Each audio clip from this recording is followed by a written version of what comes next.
What's up, guys? It's Stamp. So I had promised you all a guide to the Sheildbreaker, and I'm here to bring it to you today. So I will say that this is going to have some minor spoilers.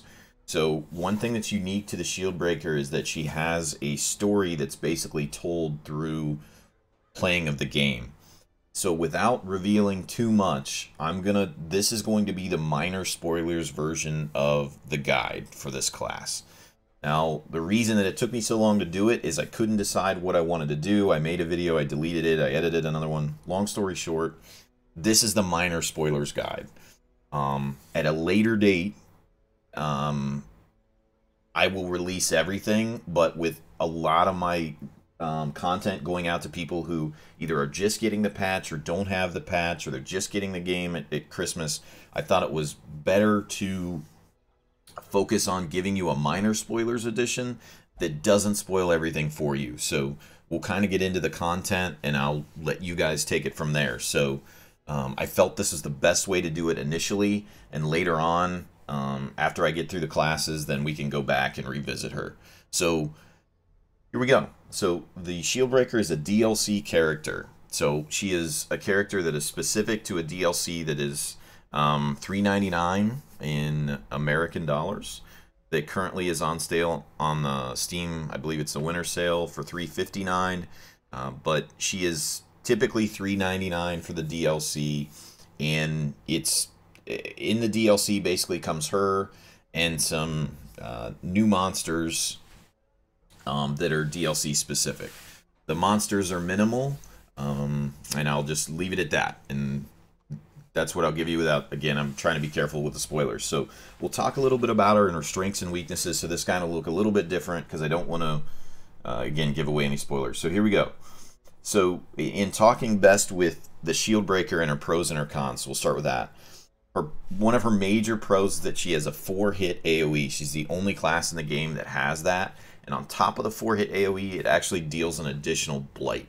So it's one of the most powerful AoE damage spells in the game because it has that additional blight on top of it.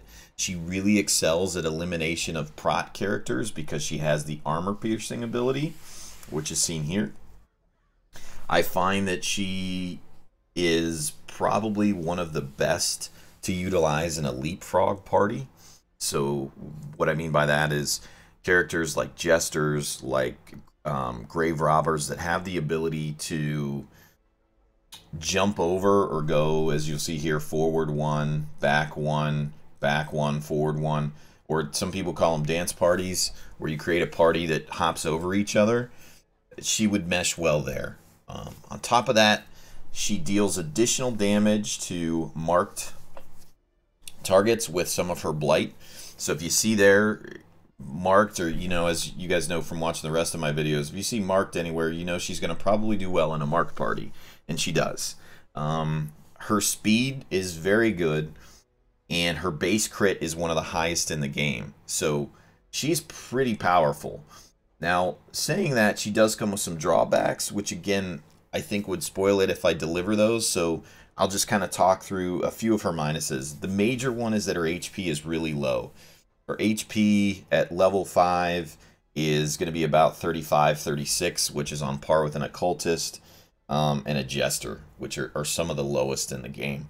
The other piece that I find is a drawback for her is because she's so versatile, it's hard to pick a quirk that actually benefits her when it comes to damage. So if you look at her attacks, you have melee, ranged, melee, ranged, melee, ranged, and then you have a defense ability. So her abilities to, quote unquote shine, if you pick like, oh, we can have the additional melee damage, the additional range damage. If I had to choose between the two, I'd probably pick melee just for pierce to focus on some of those prop mobs. But I can't really say that you can't really pick a damage quirk for her to really excel in. So that's a minus for me.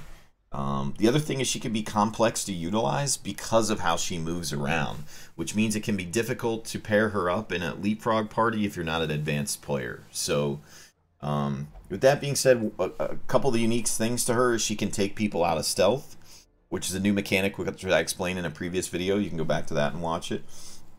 Obviously, she has the armor piercing ability, which is really good on certain bosses. Again, no spoilers, but it's really, really good on certain bosses. And then, as you see here, she has the ability to utilize what's called Serpent Sway, which gives you the chance, or really a guaranteed block, of an attack that's going to come on her. So if you're able to mark her or get her marked and she can use that ability, it can be extremely beneficial to your party, as well as she gets a speed buff by utilizing that. So that's really good to use early on to ensure that she's going to go before any of the other enemy characters, which again is a huge advantage, which I talk about all the time. So that's kind of a breakdown of her combat skills. The ones that I'm bringing for the most part are going to be Serpent Sway for sure. I'm definitely going to bring Pierce as just her base attack, even though it has armor piercing in it. And then, depending on where I'm going, this Puncture has the ability to bypass a guard, which is useful in places like the Cove, where they have, or really anywhere that has a mob that's going to guard someone. The Cove just comes to mind as one of the most prevalent. And then she has the ability to blight. So she's very versatile in what she's able to do, but that means, you know, kind of like the Master of None saying. So she doesn't really excel in anything, but she's really great at being a utility type character that you'll probably be clicking in and out of some of these combat skills throughout a dungeon. So the rest of these I'm going to leave to, I'm probably never going to bring Expose, because I don't feel it's worth bringing a combat skill specifically for only 7 monsters in the entire game, and it may only be 2 or 3 in a dungeon that you'll run into. So I really don't feel the value is there. But the ones I'm going to use, depending on the situation, would be Puncture, Adder's Kiss, or Captivate, just depending on where I'm going to go. So that's kind of a brief overview of her combat skills. In looking at her quirks, I'm not going to give you a listing of quirks because I don't think there are any specific. She's so, I would say, she's got such good utility that it's hard for me to give you quirks to use. She's very unique versus some of the other characters. I don't know that I have a hard commit for quirks. What I would say is, when in doubt and you're picking quirks for a character, improve their strengths. For her, that's speed, it's crit. One of the things I want to tell you to avoid is increasing her HP. It is one of her biggest minuses, but keep in mind, if you get the HP, let's say you're going to get 10% additional HP from her. At her max base level, she's a 35 HP character. So by adding that 10% HP, you're getting all of 3 additional hit points. It's really not going to help long term. Maybe you want to use Prot instead to negate some of the damage that she takes, but I would definitely say do not take HP. It looks really tempting because it's a big minus for her, but I would completely avoid it if I was you guys.